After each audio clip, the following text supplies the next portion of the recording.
እኔም ለአባቴም አንዳንድ ቀሚስ ደርሶናል። አባቴ ሰውነቱ ሰፊ ስለሆነ አንድ ቀሚስ ስለማይበቃው የኔን ቀሚስ ሰጥቼው ሁለቱን ሰፍቶ ነው የለበሰው።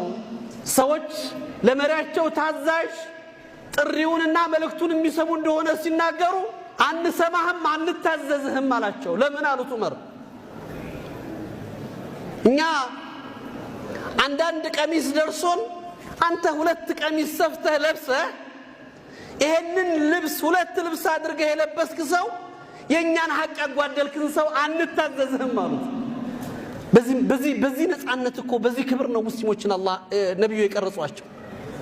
አንድ ጥፋት ታጥፍታል። ሁለት ልብስ ለብሷል ዑመር፣ ሁለት ቀሚሶችን ደርቦ ለብሷል። ለኛ አንድ ቀሚስ ደርሶ ከየት አምጥተህ ነው አንተ ሁለት ቀሚስ የደረሰህ ነው?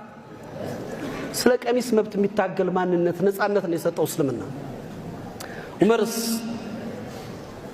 ዛሬ በቢሊየን ለአንድ የዳቪንቺ ስዕል 500 ሚሊዮን ዶላር የሚያወጡ የአረብ ዓለም መሪዎች ዑለማዎቻቸውን ሐቅ ተናገሩ ብለው እስር ቤት ይከታሉ።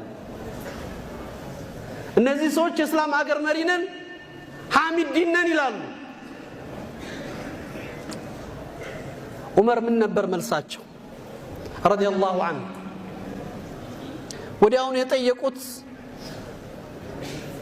ልጃቸውን ነበር። ከመካከል ተነስ ያሉት፣ ያ አብዱላህ ተነስ ሲምን እንደሆነ ነገራቸው አሉት።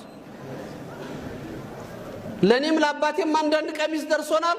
አባቴ ሰውነቱ ሰፊ ስለሆነ አንድ ቀሚስ ስለማይበቃው የኔን ቀሚስ ሰጥቼው ሁለቱን ሰፍቶ ነው የለበሰው እንጂ ሌላ አላግባብ የናንተን ሐቅ ወስዶ አይደለም ብሎ ምስክርነት ሰጠላቸው። ምን አላቸው? ያው ሱሐባ መልሶ አሁን እንሰማሃለን እንታዘዛለን አላቸው። ይሄን ኢዛ ይሄን ክብር ይሄን ነፃነት ሰጥቶ